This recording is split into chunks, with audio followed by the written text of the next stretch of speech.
warahmatullahi wabarakatuh.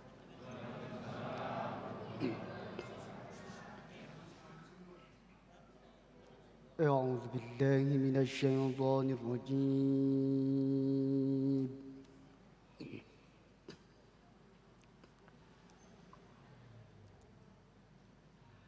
بسم الله الرحمن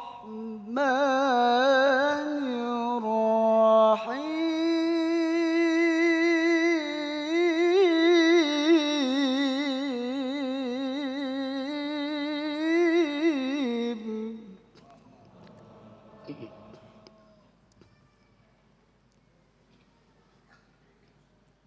على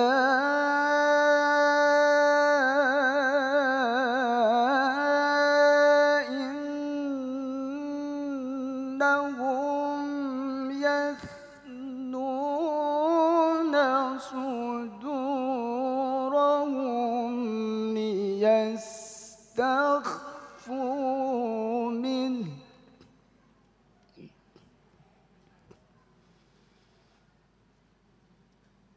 ألا حين يستغشون ثيابهم يعلم ما يسرون وما يعلنون إنه عليم بذات الصدور.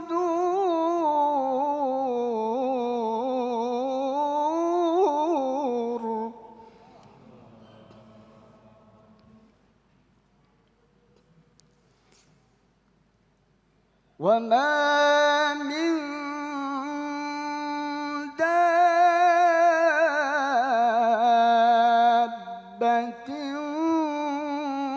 في الأرض إلا على الله رزقها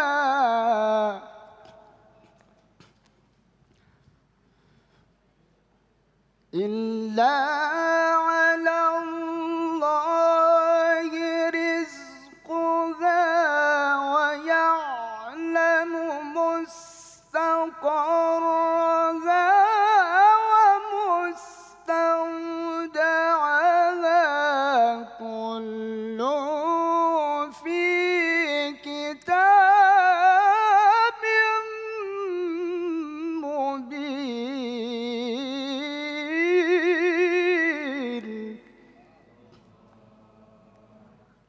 كل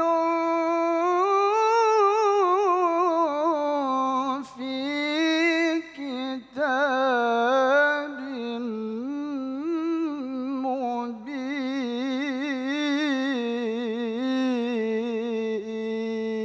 مبين. صدق الله العظيم. السلام عليكم ورحمة الله وبركاته.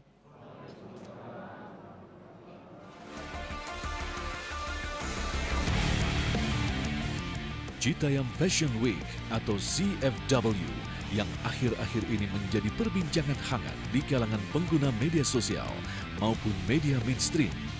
Sosok Bonge yang memiliki nama asli Eka Satria Saputra, remaja asal Bojonggede, Jawa Barat, mendadak jadi buah bibir karena penampilannya yang trendy dan nyentrik di atas zebra cross Dukuh Atas Jakarta. Siapa sangka Bonge, anak remaja yang tidak tamat mengenyam pendidikan sekolah dasar, mampu mengubah wajah Sudirman sebagai pusat kota strategis menjadi ikon perkumpulan anak-anak muda pinggiran Jakarta untuk berekspresi. Aksi ini menjadikan Bonge bintang yang layak untuk dibanjiri pujian. Selain banjir pujian, ia pun dibanjiri rezeki yang berlimpah karena kreativitasnya.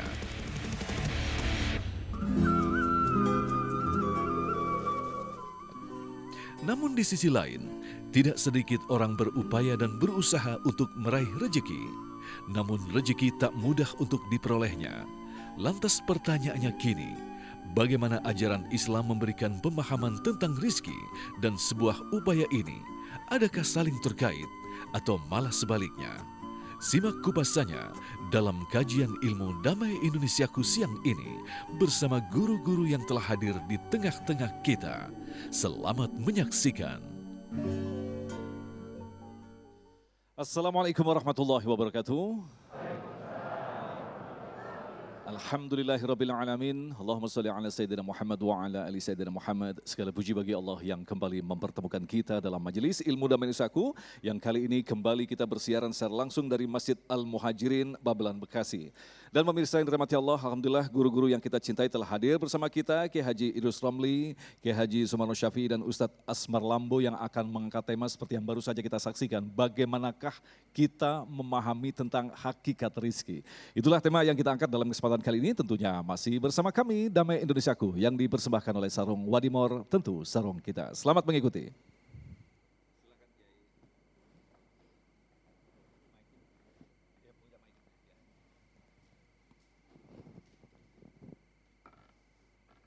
Assalamualaikum warahmatullahi wabarakatuh.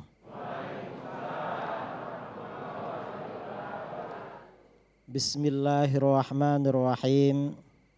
Alhamdulillahi rabbil alamin. Lahul hamdu wa lahul fadlu wa lahul thana'ul hasan. Allahumma salli ala sayyidina Muhammadin al-fatih lima ughliq wal khatimi lima sabaq. Nasiril haqqi bil haqq wal hadi ila siratikal mustaqim wa ala alihi wa sahbihi haqqa qadrihi miqdarihi al-azim, amma ba'du. Yang saya muliakan dan saya hormati para alim, para asatidz, para kiai, wabil khusus bersama kita ada Al-Mukarram Kiai Haji Sumarno Syafi'i, juga Al-Ustadz Asmar Lambo, juga para jamaah kaum muslimin dan muslimat yang hadir pada acara siang ini di Damai Indonesiaku di Masjid Al-Muhajirin, yang juga saya hormati para pemirsa acara Damai Indonesiaku di TV One dimanapun Anda berada, mulai dari Sabang sampai Merauke, yang saya banggakan dan saya cintai. Saudara-saudara, berbicara tentang rizki itu berbicara tentang sesuatu yang paling penting dalam kehidupan. Mengapa dikatakan paling penting? Sehari-hari kita selalu memikirkan bagaimana kita dapat rizki. Kemudian apapun langkah kita selalu juga bergantung dengan rizki. Saudara bisa datang ke tempat ini sudah barang tentu karena diberikan anugerah oleh Allah, yaitu yang namanya rizki. Mungkin kalau saudara lagi sumpek, gak punya uang atau bagaimana, gak datang ke sini. Termasuk para pemirsa yang menonton acara Damai, lagi gak ada uang, lagi pusing 7 keliling, gak punya uang, mungkin gak nonton acara Damai. Mengapa? Rizki ini penting, saudara. Nah, rizki ini sebenarnya apa? Yang namanya rizki, kata para ulama, ma yuntafa'u bihi, sesuatu yang bermanfaat buat kamu. Mengapa yang bermanfaat? Karena harta yang dikatakan rizki seperti itu. Seperti sabda Rasulullah SAW, yaqulu ibnu Adam mali mali. Manusia selalu bilang hartaku, hartaku, hartaku. Kemudian kata beliau, hartamu itu kan apa yang kamu makan lalu kamu habiskan, atau yang kamu pakai, malabista fa'ablait, lalu yang kamu pakai sampai lusuh, kemudian mata saddaqta fa'amdait, harta yang kamu sedekahkan lalu kamu teruskan dengan sedekah itu. Artinya apa? Dari sini kata para ulama, apa yang bermanfaat bagi kita menjadi makanan, menjadi pakaian kita, atau kita sedekahkan, itu namanya rizki. Jadi rizki itu tidak bergantung dengan nominal. Saudara misalnya penghasilannya 1 hari 1 juta, yang dimakan cuma 50.000, sisanya habis itu misalnya tidak disedekahkan. Tapi bagaimana kena tipu orang, atau misalnya hilang, atau bagaimana, berarti itu bukan rizki. Itu hakikat rizki menurut kita selaku umat Islam.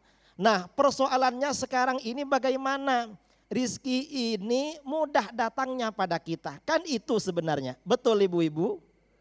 Inginkan rizkinya mudah pada kita. Nah, ini di dalam pandangan agama tergantung pada visi misi hidup kita.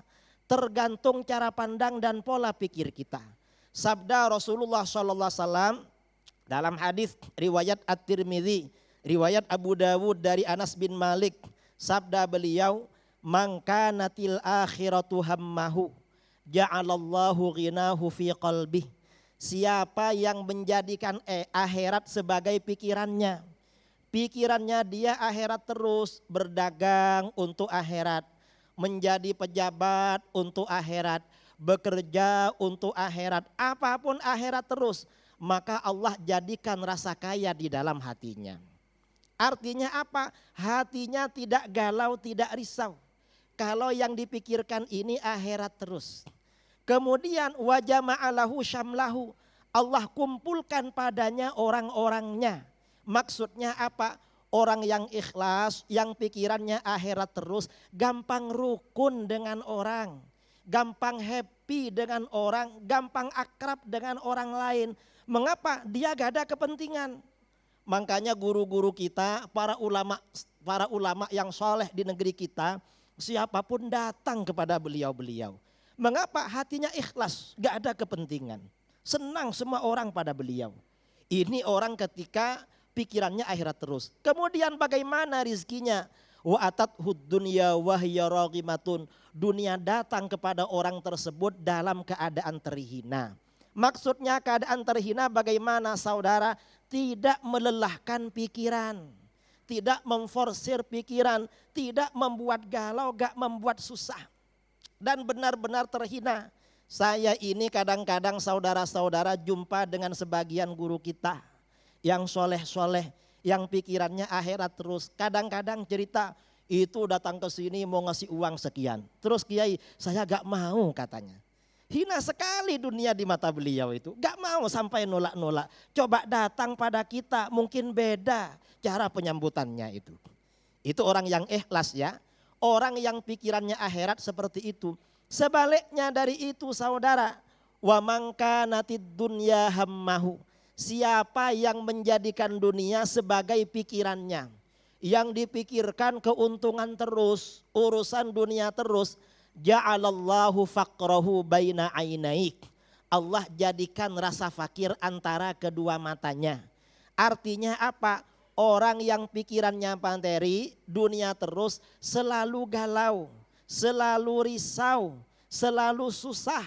Takut gak punya uang, takut gak punya rizki. Karena pikirannya dunia terus. Kalau ada uang yang cukup dimakan 2 hari, dia memikirkan hari ketiga. Ada uang cukup 1 minggu, yang dipikirkan minggu berikutnya. Kalau cukup 1 bulan, pikirannya bulan berikutnya. Cukup 1 tahun, tahun berikutnya. Tidak merasa cukup terus. Itu namanya Allah jadikan rasa fakir. Dan banyak saudara, orang yang di ATM-nya mungkin nominal uangnya banyak sekali. Tapi ketakutannya luar biasa. Mengapa? Berarti orang ini visi misinya, pola pikirnya dunia terus.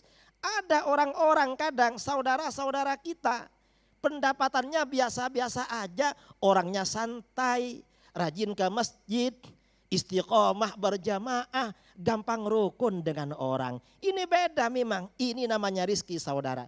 Kemudian lagi orang yang visi misinya dunia terus, wa farraqa lahu syamlahu. Allah cerai-beraikan dia dengan orang-orangnya. Orang yang ini pikirannya dunia terus, gampang curiga pada orang lain. Gampang gak suka pada orang lain. Orang tuanya meninggal, tengkar dengan saudaranya. Mengapa? Karena rebutan warisan. Pikirannya dunia terus. Kalau dia punya warung, lalu tetangga sebelah buka warung juga, marah dia. Mengapa? Pikirannya dunia terus, khawatir nanti warungnya dia berkurang pendapatannya. Ini orang dunia. Karenanya coba kita perhatikan ya, orang-orang yang perkumpulannya dunia terus, gampang bermusuhan. Dan yang terakhir, orang yang dunia terus, walam ya'tihi minad dunya illa ma qaddara lahu. Dan dunia yang datang pada dia hanya yang ditakdirkan oleh Allah. Yang tidak ditakdirkan tidak akan datang pada dia, saudara. Nah, ini pentingnya kita menjaga visi misi kita dalam kehidupan dunia ini, yaitu agar akhirat menjadi tolok ukur dan perjuangan kita, visi misi dalam kehidupan kita. Terima kasih Kiai, Masya Allah. Sangat jelas sekali, barang siapa yang berpikir atau mempersiapkan diri dengan kehidupan akhirat, maka Allah akan menjamin datangnya rizki kepadanya. Sebuah pertanyaan yang sangat menarik sekali, lantas bagaimanakah kaitan dengan ikhtiar yang kita lakukan? Benarkah semakin kita menyempurnakan ikhtiar, rezeki akan datang seperti yang kita hitungkan? Itulah yang akan dijawab oleh Ustadz Asmar Lambo selepas pesan-pesan berikut ini, Damai Indonesiaku.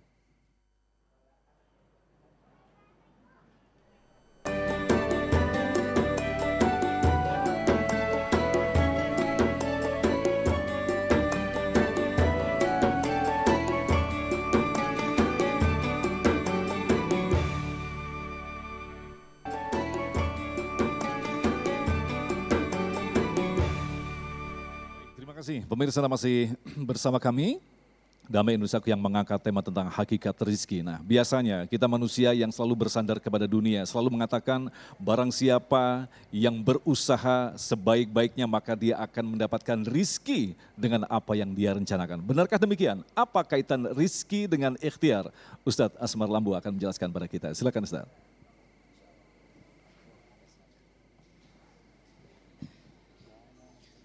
Bismillahirrahmanirrahim. Assalamualaikum warahmatullahi wabarakatuh.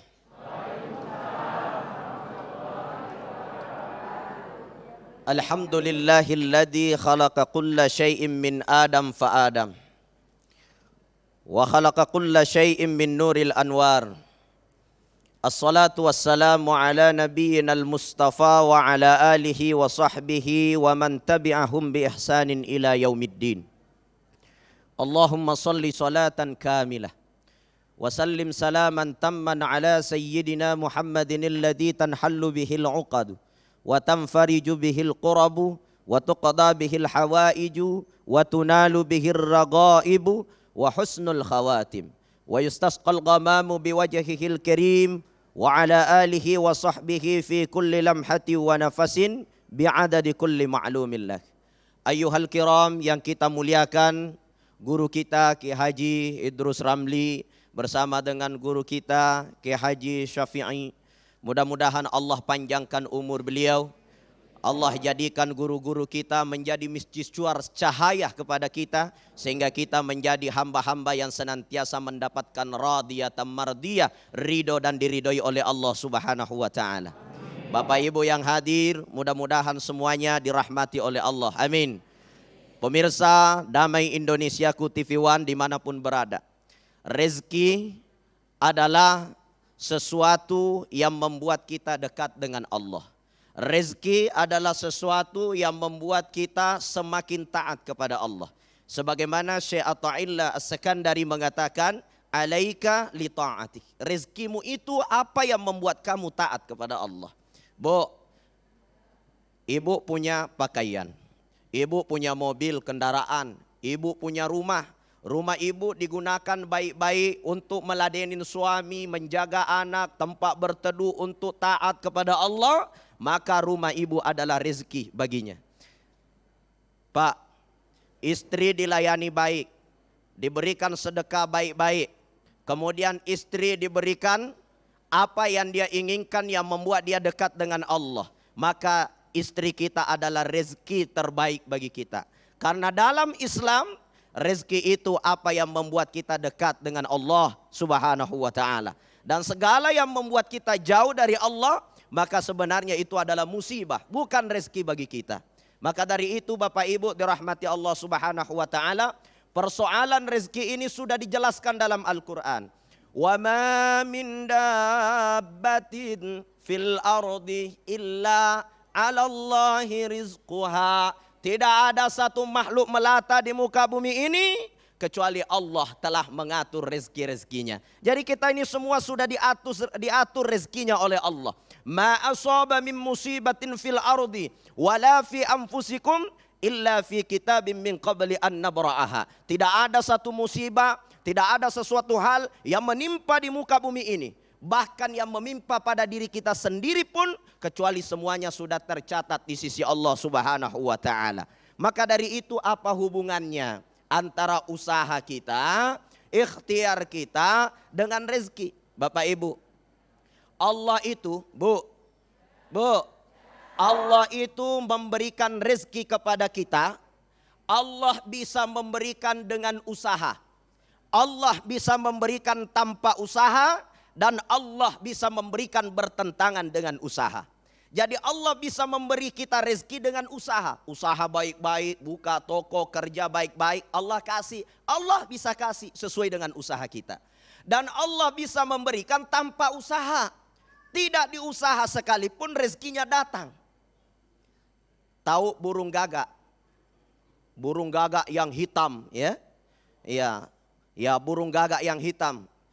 Ini burung gagak, ketika dia punya anak, Bapak Ibu, dia buang saja anaknya. Kenapa? Karena burung gagak ini dia hitam pekat. Anak yang dilahirkan belum ada bulunya, sehingga kelihatan putih. Jadi dia buang, tidak mengakui anaknya. Ketika dia buang anaknya itu, tidak ada yang bawakan makanan. Akan tetapi datang semua semut-semut kepadanya karena dia masih banyak liur-liur yang ada di dalam tubuhnya itu. Getah-getah di dalam tubuhnya. Semut-semut yang mendekat itulah yang dimakan oleh anak burung gagak.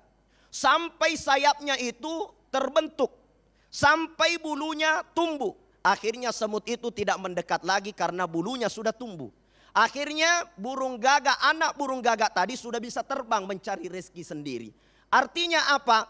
Ketika memang tidak ada lagi jalan untuk kita ikhtiar mencarinya, Allah bisa saja mengantar rezeki itu untuk kita. Makanya ada satu doa dari Imam Ghazali itu, Allahumma rzuqna kama tarzuqul bughats. Semuanya, Allahumma rzuqna kama tarzuqul bughats. Ya Allah, berikan kami rezeki seperti rezekinya burung gagak. Subhanallah. Jadi Allah Subhanahu wa taala telah mengatur. Allah bisa memberi dengan usaha. Allah bisa memberi tanpa usaha, dan Allah bisa memberi bertentangan dengan usaha. Kita usaha lain yang dikasih. Usaha cari rezeki yang banyak, yang malah dikasih kebangkrutan. Kenapa? Karena Allah bisa memberi dengan usaha, Allah bisa memberi tanpa usaha, Allah bisa memberi bertentangan dengan usaha kita. Akan tetapi yang perlu kita yakini, usaha atau ikhtiar adalah kewajiban hamba terhadap Tuhannya. Orang yang tidak mau berusaha berarti dia telah berdosa besar kepada Allah karena ia tidak melaksanakan kewajibannya. Lalu apa kewajiban kita terbaik dalam berusaha? Tidak ada yang lain kecuali menjadi hamba yang taat kepada Allah. Ketika berbisnis taat sama Allah. Ya, timbangan tidak boleh meleset, ukuran tidak boleh dirubah, jangan berlaku riba. Maka itu adalah ketaatan dalam berikhtiar mencari rezeki. Maka apa yang kita usahakan, Allah janji akan memberikan. Walladzina jahadu fina lanahdiyannahum subulana. Apabila kita berusaha bersungguh-sungguh, apa kata Allah? Saya akan memberikan fina lanahdiyannahum subulana. Allah tunjukkan jalan-jalannya kepada kita. Allah akan berikan jalan-jalannya kepada kita. Maka ikhtiar itu adalah kewajiban kita. Entah Allah ingin memberikan, oke? Allah enggak mau memberikan, terserah Allah. Wa tarzuqu man tasya bighairi hisab. Allah memberikan rezeki tidak ada hitung-hitungannya. Jadi Bapak Ibu jangan hitung-hitungan. Saya berikan 1, Allah kasih 10.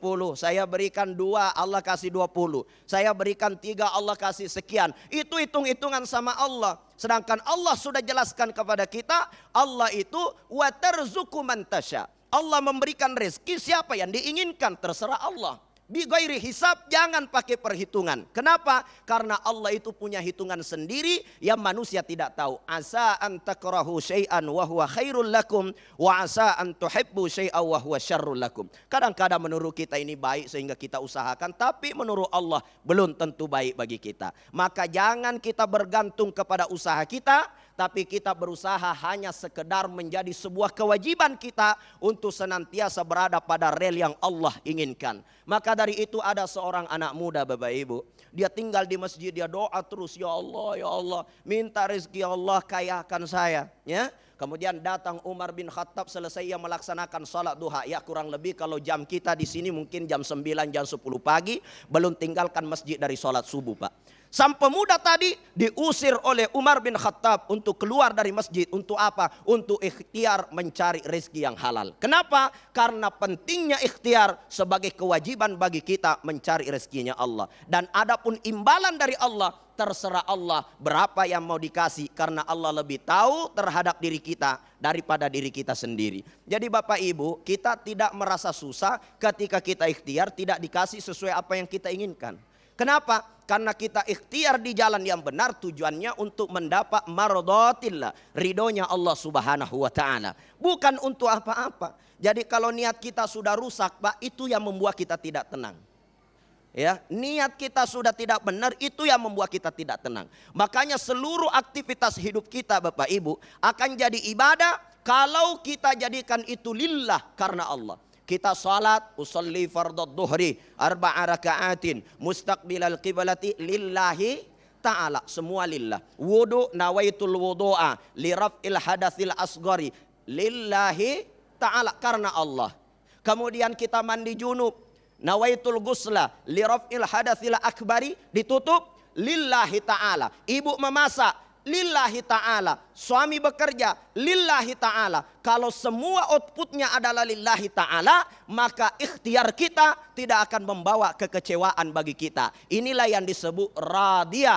Dia ridho terhadap apa yang Allah berikan, mardiyah, dan dia akan diridhoi oleh Allah. Fadkhuli fi ibadi, maka dia akan menjadi hamba sejati. Wadkhuli jannati, dan dia akan menjadi penduduk surga. Ibu mau masuk surga? Bapak mau masuk surga? Jadikan seluruh aktivitas hidup kita lillahi ta'ala, hanya karena Allah Subhanahu wa ta'ala. Masya Allah, luar biasa sekali. Terima kasih Ustadz Asmar Lambuh. Ikhtiar yang bisa kita maknai adalah mencari yang terbaik. Terbaik berdasarkan petunjuk Allah. Disinilah Allah akan menghadirkan rizki yang berkah. Insya Allah itulah yang akan disampaikan oleh Kiai Haji Usman Syafi'i. Selepas pesan-pesan berikut ini tetaplah bersama kami Damai Nusaku yang dipersembahkan oleh Sarung Wadimor, tentu sarung kita. Terima kasih pemirsa, masih bersama kami Damai Nusaku yang mengangkat tema tentang berkaitan rizki, memaknai tentang rizki. Lantas apa yang disebut dengan rizki yang berkah? Silakan Kiai. Assalamualaikum warahmatullahi wabarakatuh. Alhamdulillahi haqqa hamdi, summa salatu wassalamu ala khairi ibadih. Sayyidina wa habibina wa syafi'ina wa qurrati a'yunina Muhammad wa ala alihi wa sahbihi wa man tabi'ahu huda ila akhiri ayyami, amma ba'du.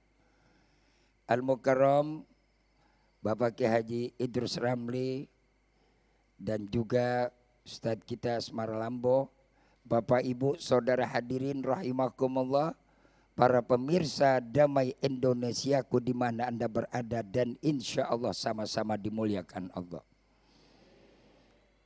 Rizki adalah anugerah. Setiap kita sudah Allah tentukan rizki masing-masing. Kita belum keprot ada di alam dunia, Allah sudah tuliskan rizki kita. Usaha yang memang kewajiban kita. Cuman kan yang sekarang yang jadi masalah bukan rezeki sama usaha. Efek dan dampak daripada itu rezeki apa dan bagaimana. Makanya Allah jelaskan dalam Al-Quran, summa latus'alunna yauma idzin. Yang berat kan ngadepin di sono, Bu. Bu, ngadepin di mana? Di sono. Di sini mah Pak kecil. Hakim bisa dikasih pelumas. Pengacara bisa kita lumat. Pengadilan banyak yang adil. Ente yang ngomong. Bu. Bu. Lalu apa sih Pak yang harus kita jadikan itu anugerah dari Allah? Kepengen kita cuma satu. Kalau ibu bapak pergi haji, umroh, tawaf. Di tawaf ada doa. Yang doa itu kalau kita perhatikan, Masya Allah luar biasa kita minta kepada Allah. Rabbi qani'ni bima rozaktani wa barikli fima a'taitani wa qini adzabannar. Udah saya mau ngaji ini aja. Bu. Bu. Rabbi qani'ni bima rozaktani wa barikli fima a'taitani wa qini adzabannar. Cuman 3. Yang pertama, ya Allah berikanlah qanaah kepada apa yang kau rezekikan kepada kami. Apa? Qanaah jiwa ketenangan. Sebanyak apapun yang kita cari, sekuat apapun yang kita kejar, sampai kayak burung gagak. Tapi kalau jiwa manusia tidak qanaah, sebanyak apapun hasilnya, lama-lama manusia tidak pernah puas, akhirnya bu. You know? Bu. Apaan Pak? Yang kencang. Manusia kalau sudah buas, lebih sadis daripada binatang. Bodoh, bajing makan kelapa atu. Bajingan kebun kelapa di tanggak. Itu apa namanya tuh? Woi, itu apa namanya? Puas. Kenapa? Kagak puas. Dikasih sekali, mau 2 kali. Udah 2 kali, pengen 3 kali. Bu. Bu. Makanya kita minta kalau pengen turis jadi ma'an ayun fa'uli nafsi wali ghairi. Bisa berdaya guna buat diri kita. Bisa berdaya guna lagi buat orang lain. Yang pertama kita minta bukan banyak. Ya kita minta ya Allah berikanlah qanaah rasa nerima. Biarin hitam legam kayak pantat dangdang. Mukanya pas-pasan kayak dompet tanggung bulan. Kalau hati nerima insya Allah lebih cantik daripada artis Hollywood. Ya Bu? Ya Pak? Biar kurus kecil kayak saya. Rempeng kelihatannya. Gampang mudah melayang. Tapi kalau menerima dengan hati yang lapang. Penuh dengan ketulusan. Insya Allah bagaikan Sahrul Khan.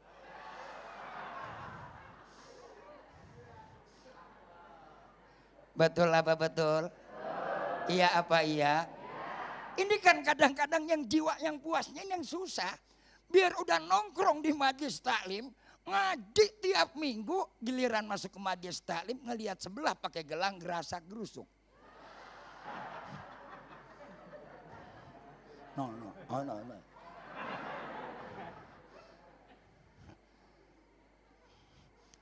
Esok ya, hati biar tenang ya Bu ya. Minta apa? Tenang hat. Tenang hat. Rabbi qani'ni bima razaktani wa barikli fima a'taitani wa qini adzabannar. Baru kalau udah hati tenang bisa berkah. Ya Allah, orang dulu cuma jadi petani. Orang dulu tinggal di desa. Jiwa mereka menerima dengan apa adanya, lapang dada. Anaknya ada yang jadi intelektual, ada yang jadi ulama, ada yang jadi pengacara, ada yang jadi pengusaha. Ya Allah, kita sekarang terbalik. No, lihat bonge.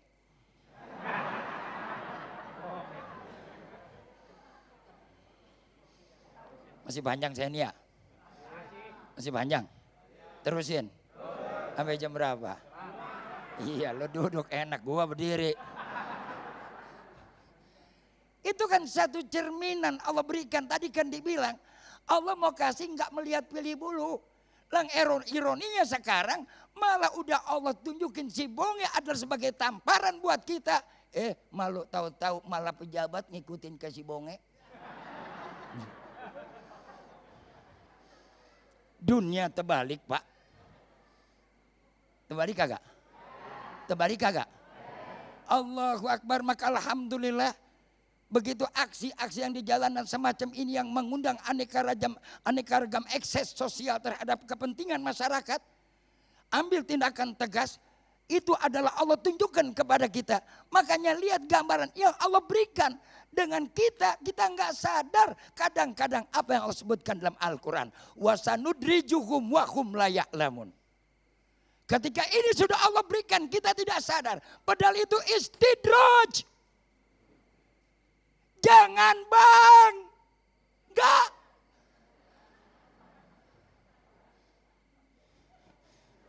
Saya kurus-kurus galak juga ya. Bu. Sini ya lupa. Jangan bang. Istidraj. Jadi yang berkah yang mana? Mayazidulil khair. Dapat sedikit tapi bisa berinvestasi akhirat.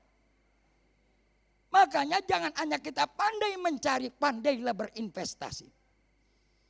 Investasinya kemana? Investasi dunia pasti akan sirna. Imam Ghazali pernah sampaikan kepada kita. Apa kata Imam Al-Ghazali? Ad-dunya kalbihar, al-butunu kalbihar, idam talafala mulia alaih.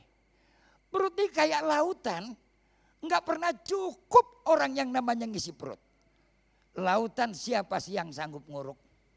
Orang kalau kejar dunia enggak pernah akan ada puasnya. Maka Imam Syafi'i menjawab, wa man daqalba qanu fa anta wa maliki dunya sawa. Kita lanjutkan nanti pada tanya jawab.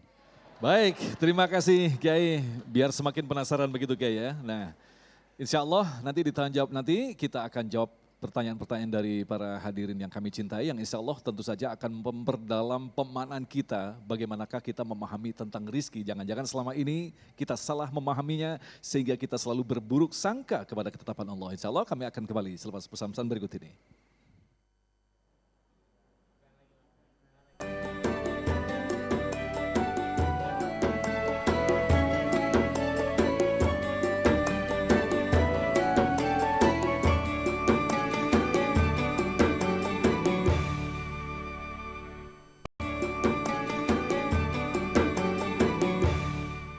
Terima kasih, pemirsa masih bersama kami dalam Menusaku yang mengangkat tema tentang hakikat rizki. Luar biasa sekali tadi penjelasan dari guru-guru yang kita cintai dan insya Allah jawaban-jawaban dari guru-guru kita di segmen 4 dan 5 ini akan semakin memperdalam pemahaman kita tentang apa itu sesungguhnya rizki. Pertanyaan pertama yang akan dijawab oleh Kiai Romli, kami persilakan kepada Bapak Haryanto. Silakan. Baik, bismillahirrahmanirrahim. Assalamualaikum warahmatullahi wabarakatuh. Nama saya Haryanto, pengurus Masjid Al-Muhajirin. Yang ingin saya tanyakan yang pertama adalah mengenai perasaan kita sebagai manusia yang senantiasa mendapatkan rezeki dari Allah Subhanahu wa taala, akan tetapi masih sering merasakan adanya rasa kurang ya yang ada pada diri kita. Pertanyaannya adalah kiat-kiat apa untuk menghilangkan rasa kurang atas pemberian Allah? Baik. Yang kedua, satu saja. Baik, terima kasih. Nanti Ibu ada yang ketiga, keempat ini banyak pertanyaannya daripada jawaban. Kiai Romli, silakan. Terima kasih ya. Ini pertanyaan yang sangat menarik. Rizki yang diberikan oleh Allah pada kita sebenarnya tidak pernah kurang. Yang kita makan, baik juga untuk kebutuhan anak-anak kita ada semua. Tapi mengapa kita ini selalu merasa kurang? Nah, ini tadi yang diterangkan oleh guru kita Kiai Sumarno Syafi'i. Artinya apa? Tidak ada rasa qanaah di dalam hati. Qanaah itu artinya menerima apa adanya yang diberikan oleh Allah. Mengapa dia tidak menerima apa adanya yang diberikan oleh Allah? Kadang-kadang manusia ini lalai untuk apa dia diciptakan oleh Allah. Kita ini saudara dilahirkan ke dunia bukan untuk menumpuk harta kekayaan, bukan. tetapi diciptakan oleh Allah di dunia untuk beribadah. Kadang-kadang orang ini rajin kerja, siang malam banting tulang. Ditanya, kamu kok rajin sekali cari uang, untuk apa? Ini bekal ibadah. Tapi ibadahnya gak ada kadang-kadang, cari bekal terus. Bekalnya aja yang dicari, ibadahnya gak ada. Ini masalahnya. Kalau kita ini memang fungsi, tujuan kita diciptakan oleh Allah benar-benar kita jalankan. Bahwa kita diciptakan oleh Allah ini memang tujuannya untuk beribadah, kita gak akan merasa kurang itu. Akan merasa cukup dengan apa yang kita terima, yang kita diberikan oleh Allah Subhanahu wa taala. Itu sebenarnya. Jadi kita ini kehilangan rasa qanaah, dalam bahasa Arab itu. Kurang menerima apa adanya. Kalau kita ini menerima apa adanya, ya merasa cukup. Karenanya ada ini ya dari para guru kita, para ulama kita, dalam urusan ibadah, urusan akhirat kita harus melihat ke atas. Siapa maksudnya? Lihat orang yang lebih rajin ibadahnya daripada kita, lebih istiqomah, lebih banyak ketaatannya kepada Allah. Mengapa? Agar kita termotivasi untuk beribadah kepada Allah. Tapi dalam urusan dunia kita harus melihat ke bawah. Lihat orang yang ekonominya di bawah kita. Kalau kita ini melihat orang-orang yang ekonominya di bawah kita, maka insya Allah kita akan bersyukur kepada Allah Subhanahu wa taala. Ini karenanya mudah-mudahan kita menjadi orang yang bersyukur kepada Allah. Ya dengan qanaah itu tadi. Ini barangkali jawaban dari saya. Mungkin Kiai Sumarno punya tambahan. Baik, itu. ini pertanyaannya banyak sekali nih. Yang berikutnya yang akan dijawab oleh Ustadz Asmar, Ibu Andi.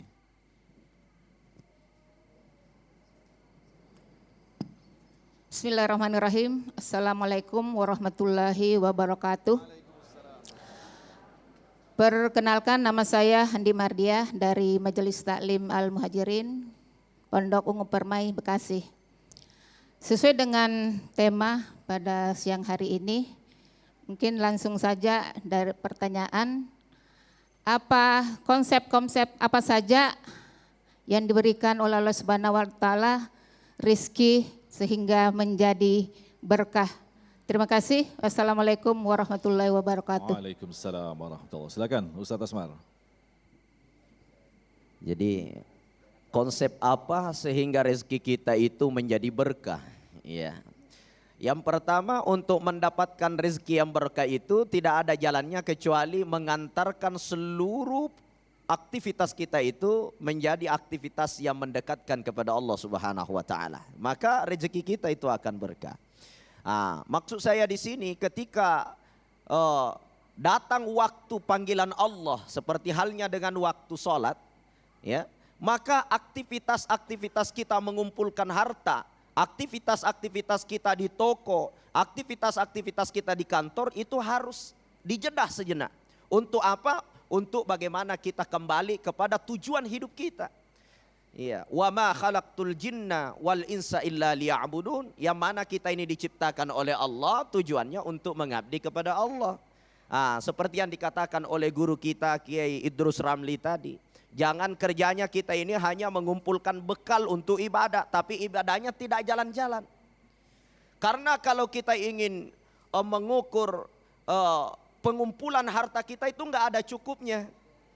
Sampai kapan? Hatta zurtumul makabir. Sampai kita masuk di liang kubur pun tidak pernah kita akan merasa cukup. Maka apa yang bisa membuat kita merasa cukup?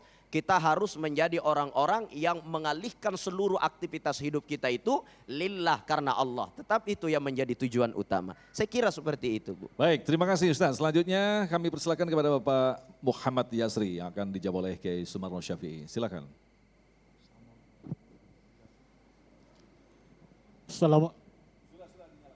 Assalamualaikum warahmatullahi wabarakatuh. Nama saya Muhammad Suyasri. Langsung saja pertanyaannya Pak Ustadz. Bagaimana kita bisa mengetahui kalau ikhtiar kita dalam rangka mencari rezeki itu akan diridhoi dari Allah Subhanahu wa taala dan diberkahi? Demikian. Luar biasa. Terima kasih. Ini pertanyaan yang luar biasa sekali. Parameter bahwa rezeki kita diberkahi, Kiai. Bagaimana apa yang kita lakukan bisa diketahui bahwasanya itu adalah mendapatkan ridho dari Allah Subhanahu wa taala. Kembali jawabannya tergantung bagaimana tujuan apa yang kita lakukan. Kalau niat kita ikhlas karena Allah, kul inna salati wa nusuki wa mamati lillahi rabbil alamin. Bahkan hadis Nabi bilang kalau memang dia tujuannya karena Allah, walaupun dia berbuat amalnya amalia dunia, maka kalau tujuannya karena Allah, Allah akan kasih dapat pahala akhirat. Bu, ibu dandan, ibu berhias, ibu lagi mempercantik diri pergi ke salon, tapi orientasinya adalah untuk menyenangi suami, dapat ridho Allah.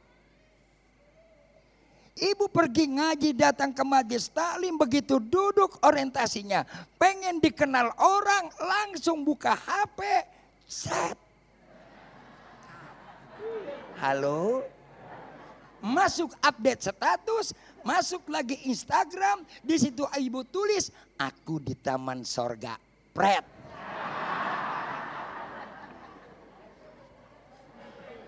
Tuh. Jadi bagaimana kita yang mau tujukannya? Maka saya rangkum di antara dua tadi pertanyaan yang sudah dijawab oleh guru-guru kita nih. Ya, yang pertama, i'mal lidunya ka'annaka ta'isu abada wa'mal li akhiratika ka'annaka tamutu gada. Yang pertama urusan dunia, mentang-mentang rizki sudah Allah berikan kepada kita, ada ukuran jatah kita. Jangan lantas kita diam, Bu. Jangan lantas kita senang, Pak.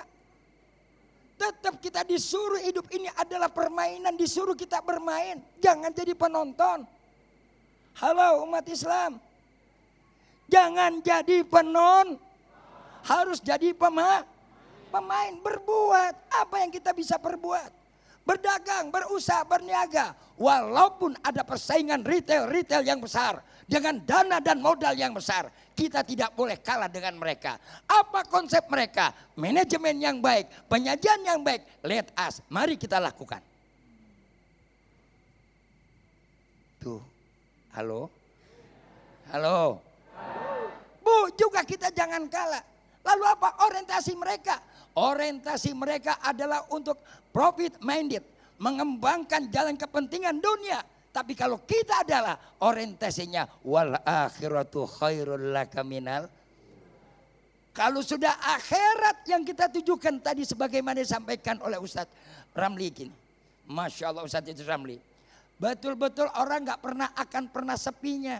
Nggak pernah akan ada ruginya, nggak pernah akan ada celakanya, nggak pernah akan ada sengsaranya, nggak pernah akan ada menderitanya, jauh gundah gulana, jauh dari gelisah, jauh dari kekacauan. Walaupun rugi, pasti dia berkata untung. Bu, kalau kita ditipu orang, kesel enggak? Dongkol enggak? Uang kita habis enggak? Hilang enggak?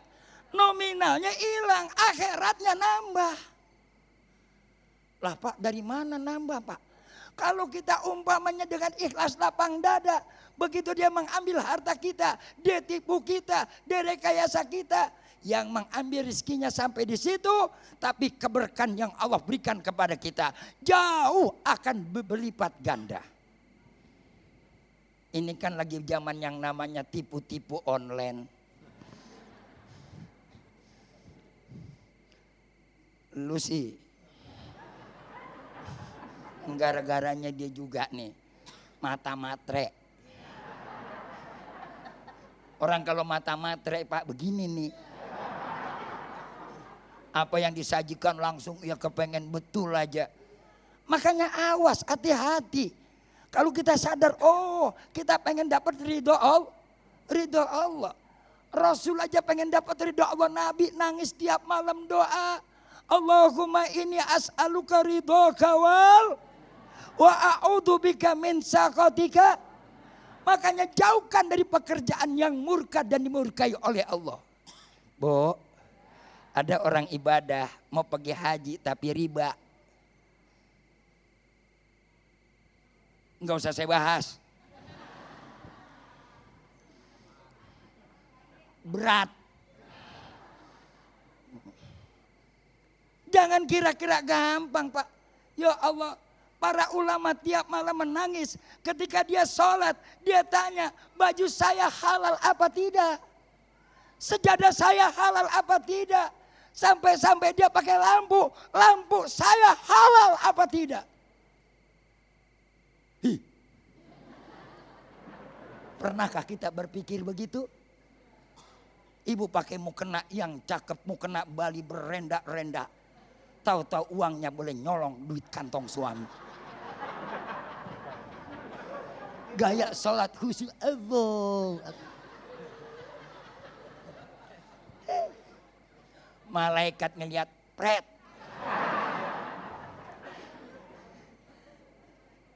Jangan kau dustai aku, kata Allah. Sampai kata Allah, jangan ada dusta di antara kita. Bapak pengen seperti kayak orang kelihatannya ahli ibadah. Bodoh. Taatnya kelihatan dibuat-buat. Wa in tubdu ma fi anfusikum au tukhfuhu yuhasibukum. Jangan bersandiwara di hadapan Allah. Biar ke kudang lu kayak bantrak, jubah lu kayak Batman. Di atas kepala udah kayak ban skuter. Tapi kalau dia dapatnya dengan cara yang tidak halal, yang tidak baik, yang tidak diridhai Allah, tetap Allah akan murka kepada kita. Ini banyak model kayak begini, Pak. Dakwah dijadikan ladang usaha. Bu. Banyak apa banyak? Banyak apa banyak? Makanya nabi jadi nabi juga usaha. Nabi juga usaha, nggak ngandelin dari umat. Ini ustadz hidup dari kantong umat. Malah lama-lama ngebohongin umat. Ada kagak? Di mana? Di Amerika. Baik. Wow. Harus banyak ada yang disensorin sebenarnya. Baik, insya Allah kita masih menyimpan beberapa pertanyaan lagi. Kita akan jawab selepas pesan-pesan berikut ini. Tetaplah bersama kami, Damai Indonesiaku. Terima kasih pemirsa, Anda masih bersama kami, Damai Indonesiaku. Dan Alhamdulillah kita sampai di segmentasi selanjutnya. Kami persilakan kepada Ibu Eli yang akan dijawab oleh Kiai Romli. Terima kasih kepada pengatur acara. Bismillahirrahmanirrahim. Assalamualaikum warahmatullahi wabarakatuh. Nama saya Ibu Eli Rohmawati, anggota Majelis Taklim Al-Muhajirin. Pertanyaan saya di sini, apakah yang menjadi penyebab ketidakberkahan rizki dalam keluarga, sementara kita selalu berdoa mohon keberkahan, tapi rizki itu bukan berupa kekayaan aja, anak pun rizki. Nah, di dalam keluarga banyak anak yang suka selalu menyusahkan orang tua. Mohon jawabannya, Kiai. Terima kasih. Wassalamualaikum warahmatullahi wabarakatuh. Waalaikumsalam warahmatullahi wabarakatuh. Silakan Kiai Romli. Terima kasih. Apa yang menjadi penyebab rizki yang kita terima tidak berkah? Itu apa? Yang pertama kadang sumber pendapatannya bukan dari jalan yang halal. Makanya tidak berkah. Misalnya ada haram atau ada syubhat, itu justru tidak berkah. Rizki yang tidak berkah bagaimana? Rizki ini kalau berkah, yang mendapatkan ini tenang beribadah, anak-anaknya menjadi anak yang berbakti pada orang tua, pendidikannya terjamin, itu berkah. Kalau rizki ini tidak berkah, rizkinya tidak bermanfaat, dihambur-hamburkan, berfoya-foya dan cepat habis. Itu kalau tidak berkah. Jadi berkah ini kadang ya dari sumber. Dan ini banyak contohnya seperti ini. Karena sumbernya tidak berkah, akhirnya bagaimana? Anak-anaknya setelah itu hidupnya susah. Ini ada kisah ya, ada dua kisah. Ada dulu pada masa ulama salaf. Pada masa salaf, khalifah yang soleh. Namanya Umar bin Abdul Aziz. Umar bin Abdul Aziz ini khalifah yang soleh dan adil. Karena adil, setelah menjadi khalifah bukan tambah kaya, tapi tambah miskin.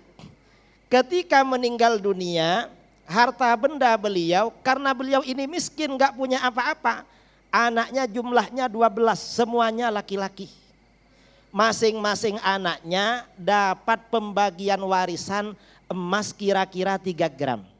Bayangkan saudara punya anak, belum punya tunangan, belum punya rumah, belum punya kerja, belum kawin. Cuma dikasih emas 3 gram, cukup enggak kira-kira? Enggak cukup. Tapi karena orang tuanya orang soleh dan harta yang ditinggalkan juga sangat berhati-hati dari jalan yang halal. Setelah beliau tinggalkan, anaknya kaya raya semuanya. Semuanya menjadi bos. Jadi bos semua saudara. Sampai-sampai suatu saat umat Islam akan berperang. Anggaran negara, keuangan negara lagi defisit. Pejabat negara minta sumbangan pada salah satu putra beliau. Minta sumbangan apa? Tuan, ini negara butuh sumbangan kuda jumlahnya 1000. Kata beliau, cari kuda 1000. Begitu datang kuda 1000, berapa harganya? Dibayar cash. Kaya raya saudara kalau punya kuda 1000. Setelah itu kemudian kata pejabat itu masih kurang tuan. Kurang apa lagi? Biaya 1000 tentara selama perang. Ini kira-kira perjalanan perangnya berapa jauh dan berapa lama. Dibayar lagi cash. Kaya apa gak kaya kira-kira? Ini salah satu orang putranya seperti itu. Karena ayahnya orang soleh. Dia bekerja, tidak hanya bekerja tapi sangat berhati-hati. Kalau gak halal gak mau beliau menerima. Nah setelah Umar bin Abdul Aziz ini wafat diganti adik iparnya. Hisham bin Abdul Malik bin Marwan.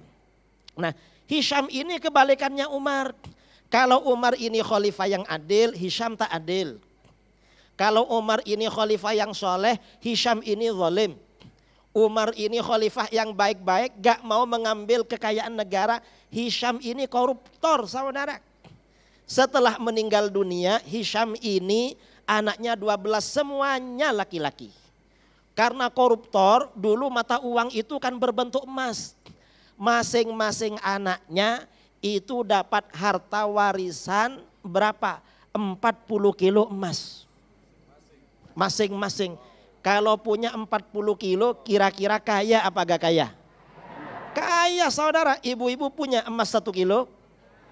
Kalau punya mungkin 60 kilo. Kok begitu? Suaminya dipanggil emas. Beratnya 60 kilo. Tapi ternyata bagaimana? Karena tidak berkah, ayahnya tidak soleh. Tidak lama kemudian anak-anaknya Hisham ini semuanya menjadi orang fakir. Jadi orang miskin, menjadi pekerja kasar di pasar. Jadi kuli. Sampai-sampai umat Islam waktu itu berpikir, ini aneh ini. Dulu Khalifah Umar ketika meninggal anaknya gak punya apa-apa. Anaknya jadi bos semua. Sementara Khalifah Hisham ketika meninggal anaknya kaya raya. Semakin jatuh miskin semuanya. Ini artinya apa? Ini namanya rizki yang tidak berkah saudara. Karenanya rizki yang tidak berkah itu kadang-kadang dari jalan kita peroleh. Karenanya ketika kita mendapatkan rizki ini, ada rizki kita diwajibkan zakat oleh Allah. Zakat perdagangan, zakat pertanian, zakat uang yang mengendap di ATM, itu ada zakatnya. Mengapa? Biar berkah, kalau enggak nanti gak berkah itu. Selain zakat, kita dianjurkan juga banyak bersedekah. Sedekah itu juga akan membuat rezeki kita menjadi berkah saudara. Nah saya kira seperti itu jawaban dari saya, terima kasih. Baik, terima kasih Kiai. Selanjutnya pertanyaan dari Bapak Sadilan yang akan dijawab oleh Ustadz Asmar. Pak Sadilan silakan. Bismillahirrahmanirrahim. Assalamualaikum warahmatullahi wabarakatuh. Nama saya Sadilan, langsung saja pertanyaan saya bahwa Allah menjamin rezeki setiap makhluknya yang ada di bumi ini. Pertanyaan saya, kiat-kiat atau batasan mana ikhtiar kita untuk menjemput rezeki yang telah dijanjikan Allah tersebut. Terima kasih. Assalamualaikum warahmatullahi wabarakatuh. Waalaikumsalam. Silakan Ustadz Asmar. Ya, jadi pertanyaannya sangat bagus ya. Sampai di mana batasan kita mencari rezeki gitu ya. Yang halal, yang berkah. Ya batasannya pertama kita harus membatasi dari perkara-perkara yang haram dan perkara-perkara yang syubhat. Jadi ketika kita mencari rezeki, perkara ini syubhat, sesuatu yang tidak jelas sumbernya. Nah, atau perkara ini memang sudah jelas-jelas keharamannya, ya kita tidak lakukan. Ya, kita tidak ambil, kita tidak kerjakan. Yang kedua, kita harus jadikan seluruh rezeki yang kita cari, rezeki yang kita kejar itu perlu kita lihat. Apanya, dari mana dan kemana. Ya, dari mana kemana. Jadi ada orang mencari rezeki, harus kita lihat. Nih rezeki saya ini, saya carinya melalui jalur apa gitu. Menjadi pegawai umpamanya, ia memang kelihatannya menjadi pegawai bermanfaat bagi negara. Otaknya cerdas, akan tetapi dengan sistem nyogok, jadinya menjadi sesuatu yang harus dibatasi, jangan dilakukan. Gitu. Ingin menjadi seorang guru, guru mengajarkan ilmu pengetahuan, otaknya cerdas tapi nyogok, maka menjadi guru ini menjadi sesuatu yang harus dibatasi, jangan dilakukan. Kenapa? Karena di dalamnya ada perkara-perkara yang menyebabkan kita melaksanakan sesuatu yang membuat Allah murka, Allah benci kepada kita. Jadi cukup itu, batasi diri dari perkara yang haram, perkara yang syubhat, perkara yang dilarang oleh Allah Subhanahu wa taala, dan jadikan aktivitas kita lillah karena Allah Subhanahu wa taala, maka insya Allah rezeki kita adalah rezeki yang berkah dari Allah Subhanahu wa taala. Amin ya rabbal alamin. Nah, sekarang kita ke Kiai Sumarno untuk mengembangkan apa yang telah disampaikan oleh kedua guru kita tadi, berbicara tentang rizki, karena kita adalah manusia yang memang sifatnya duniawi, apalagi lemah ilmu. Segala sesuatu selalu disandarkan pada berapa banyak saya mampu mengumpulkan kekayaan. Tetapi bukankah di dalam agama Islam sendiri kita memang diharuskan untuk menjadi kaya? Dengan kekayaan ini justru kita bisa berbuat lebih banyak lagi, begitu. Lantas bagaimanakah memahami sesuatu yang telah ditakar atau yang diusahakan tadi, Kiai? Uang bukan segalanya, tapi segalanya pakai uang. Gampang aja kan? Uang bukan segalanya, tapi segalanya pakai uang. Makanya kita disuruh cari uang, tapi jangan jadi beruang. Nah, kalau segalanya pakai uang dan uang memang bukan segalanya, kita disuruh cari uang dengan tadi apa yang sudah disampaikan baik oleh Kiai Udus Romli maupun oleh Ustadz Asmar Lambo, ya ini semuanya saling berkaitan. Mana yang satu memberikan kepada kita, batasan yang Allah berikan kepada kita sudah ada garis dan ketentuannya. Tadi disampaikan lagi, kita harus mengejar dan mencari apa yang sudah Allah sediakan. Jangan kita duduk manis. Artinya bahwa kedua belah pihak tergantung sekarang bagaimana kita menerima satu. Dengan tadi sudah saya katakan harus dengan hati yang lapang, bisa jiwa qanaah, menerima apa adanya, sehingga kita nanti tidak terjadi gundah gulana, gelisah, kacau balau, akhirnya bikin kacau. Kacau balau ujungnya bikin kacau. Gara-gara nggak ada kepuasan. Maka yang kiat yang kedua adalah orientasikan apa yang kita dapat, yang kita cari, tidak lain tidak bukan buat akhirat. Itu yang abadi.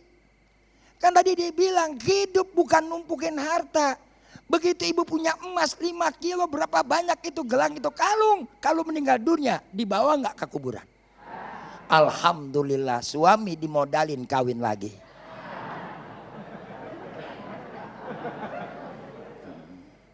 Tuh kan?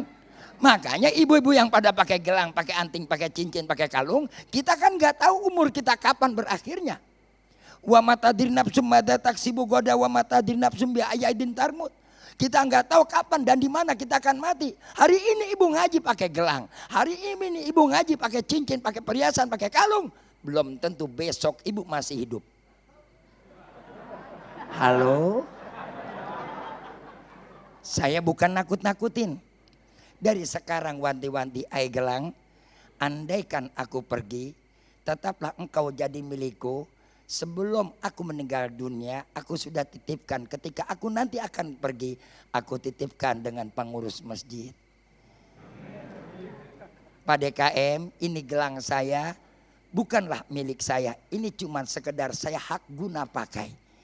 Nanti tolong kalau saya meninggal dunia, Pak DKM datang ke rumah saya, ambil ini milik Allah. Mudah-mudahan besok ada seperti ini di sini. Mau ibu-ibu? Setengah-setengah jawabnya. Tinggal pilih apa nanti gelangnya mau sama ibu di sorga atau dibuat modal kawin lagi.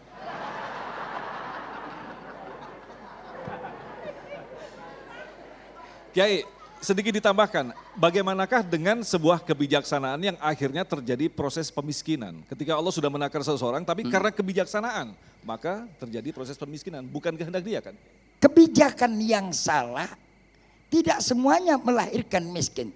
Kebijakan yang benar dan tidak semuanya melahirkan sukses. Tergantung tadi apa? Al-aslu baqa'u makana ala makana. Asalnya kembali kepada asalnya. Kalau emang asalnya barang haram, bayangkan kalau emang uangnya ini boleh hasil koruptor, ujungnya pun tetap akan menjadi madarat. Makanya ibu-ibu kalau dapat rezeki dari suami uang belanja, tanya halal apa? Maaf ya Pak, ini kan biasa gaji segini, kok ini ada bonus lebih? Bonus dari mana Pak? Pernah nggak Bapak ditanya begini? Dasar ini sumbernya. Yang ada pasti nanya kok segini?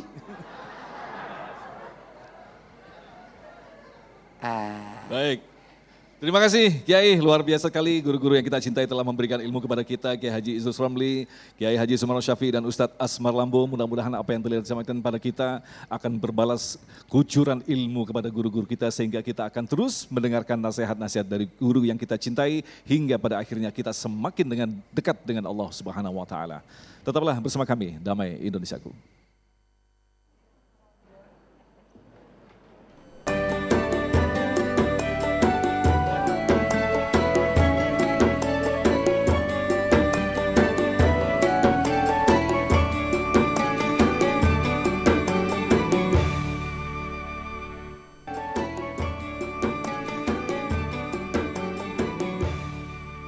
Demikian pemirsa yang dirahmati Allah, Damai Indonesiaku untuk hari ini, dan seperti biasa jangan lewatkan selain Anda bisa menyaksikan Damai Indonesiaku di setiap hari Sabtu dan Minggu, Anda juga bisa menyaksikannya di setiap hari Senin dan Selasa pukul 13 waktu Indonesia Barat. Agung Izul Haq dan kerabat kerja Damai Indonesiaku serta pendukung acara ini, Sarung Wadimor tentu sarung kita, mengucapkan terima kasih atas perhatian Anda. Assalamualaikum warahmatullahi wabarakatuh.